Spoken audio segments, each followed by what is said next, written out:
नमस्कार मित्रांनो, माहिती कट्टावरती तुम्हा सर्वांचं स्वागत करतो। मित्रांनो, आजच्या व्हिडिओमध्ये आपण मोबाईल नंबर आधार कार्डशी कसा लिंक करायचा, घर बसल्या कसा करू शकतो ते आपण पूर्ण या व्हिडिओमध्ये डिटेल बघणार आहोत। तर हे व्हिडिओ शेवटपर्यंत बघा। चला तर मग व्हिडिओला सुरू करूया। त्यापूर्वी चॅनलवरती नवीन असाल तर चॅनलला सबस्क्राइब करून ठेवा। ओपन केल्यानंतर IBBP हे असं सर्च करा। IBBP सर्च केल्यानंतर एक पहिली लिंक ओपन होईल। ती पहिली लिंक तुम्ही पाहू शकता, personal India post payment bank म्हणून आहे। या लिंकला परत ओपन करून घ्या। ही लिंक ओपन केल्यानंतर तुमच्यापुढे इंडियन पोस्ट बँकेचा एक जो पोर्टल आहे ते पूर्ण पोर्टल ओपन होईल। त्या पोर्टलवरतून तुम्ही अनेक असे ऑनलाईन कामे करू शकताय। तर बघू शकताय पोर्टल ओपन झालेलं आहे। त्यामध्ये तुमच्या सर्व्हिसेसमध्ये गेलात तर तुम्हाला mobile banking, SMS banking, miss call banking अशा अनेक सर्व्हिसेस दिसतील। आता आपल्याला आधार कार्ड हा मोबाईल नंबरची लिंक करायचं आहे, त्यामुळे आपण इथे सर्व्हिस रिक्वेस्टवरती येणार आहात। सर्व्हिस रिक्वेस्ट दिसते। सर्व्हिस रिक्वेस्टवरती आल्यानंतर इथे तुम्हाला सेकंड नंबरला दिसते नॉन IPBB कस्टमर, त्यावरती क्लिक केल्यानंतर इथे साईडला डोअर स्टेप बँकिंग आहे। त्या डोअर स्टेप बँकिंगवरती क्लिक करा आणि डोअर स्टेप बँकिंगला ओपन करून घ्या। डोअर स्टेप बँकिंग ओपन झाल्यानंतर तुमच्या पुढे एक नवीन इंटरफेस ओपन होईल।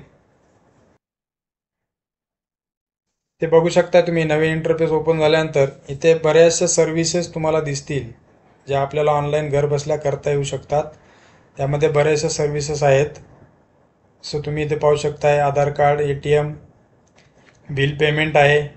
तुम्ही इथे आधार कार्डशी पैसे पण काढू शकताय। डोमेस्टिक मनी ट्रान्सफर आहेत, डिजिटल लाईफ सर्टिफिकेट आहे, होम लोन आहे, पर्सनल लोन आहे, अशा अनेक सर्व्हिसेस घरबसल्या करण्यासारख्या आहेत। त्या इथे लिस्ट आहेत। त्यामध्ये आपल्याला आता आधार आणि मोबाईलचा संबंधित आपण काम करतो, त्यामुळे आपल्याला आधार कार्ड आणि मोबाईल अपडेटवरती क्लिक करा। मोबाईल आणि अपडेटवरती क्लिक केल्यानंतर खाली थोडं स्क्रोल केल्यानंतर तुम्हाला खाली ज्या काही डिटेल्स येतील त्या पूर्ण डिटेल्स व्यवस्थित भरून घ्यायचे आहेत। ज्या डिटेल्स आहेत त्या व्यवस्थित भरून घ्या। सॅल्युटेशन म्हणजे नावापुढं काय आहे, मिस्टर, मिसेस जे आहे ते पण पूर्ण व्यवस्थित इथे क्लिक करायचं आहे। त्यानंतर तुमचं पहिलं नाव आणि सरनेम हे शक्यतो आधार कार्ड प्रमाणेच डिटेल्स ज्या काय आधार कार्डवरती आहे तसेच डिटेल्स भरून घ्या। इथे तुम्हाला मोबाईल नंबर तुमचा एंटर करायचा आहे। ईमेल ID एंटर करा। गरजेचं नाही पण करू शकता तुम्ही, करायचं असेल तर। ॲड्रेस लाईन पहिल्या याच्यामध्ये ॲड्रेस लाईन दिलेला आहे, ॲड्रेस लाईन सेकंड आहे। यामध्ये ॲड्रेस हा व्यवस्थित आधार कार्डप्रमाणे टाकून घ्या। त्यानंतर तुम्हाला पिनकोड टाकायचा आहे। पिनकोड पण आधार कार्डवरती आहे ते टाका।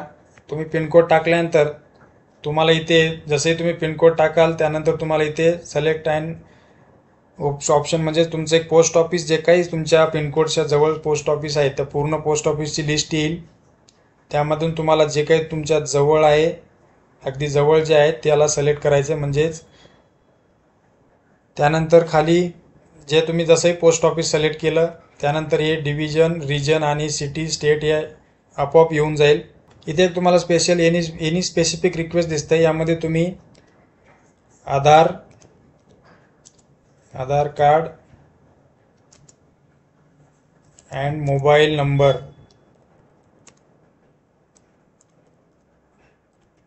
लिंक असं एक स्टेटमेंट टाकून द्या। आणि त्यानंतर तुम्हाला इथे दिसेल की टर्म्स अँड कंडिशन आहेत, याला तुम्हाला क्लिक करायचं आहे।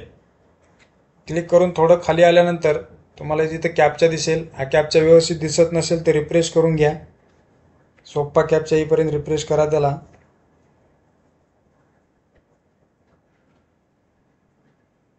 त्यानंतर जे काही कॅप्चा आलेला आहे तो कॅप्चा जसा तसा टाका आणि तुम्हाला त्यानंतर शेवटी सबमिट दिसेल। त्या सबमिट बटनवरती क्लिक करायचं आहे।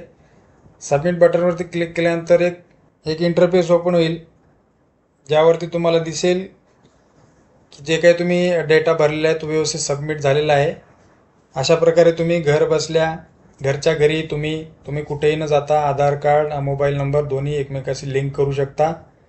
आणि असेच नवनवीन व्हिडिओ पाहण्यासाठी माहिती कट्टा चॅनलला सबस्क्राईब करून ठेवा आणि व्हिडिओ आवडला असेल तर लाईक आणि शेअर करा। धन्यवाद।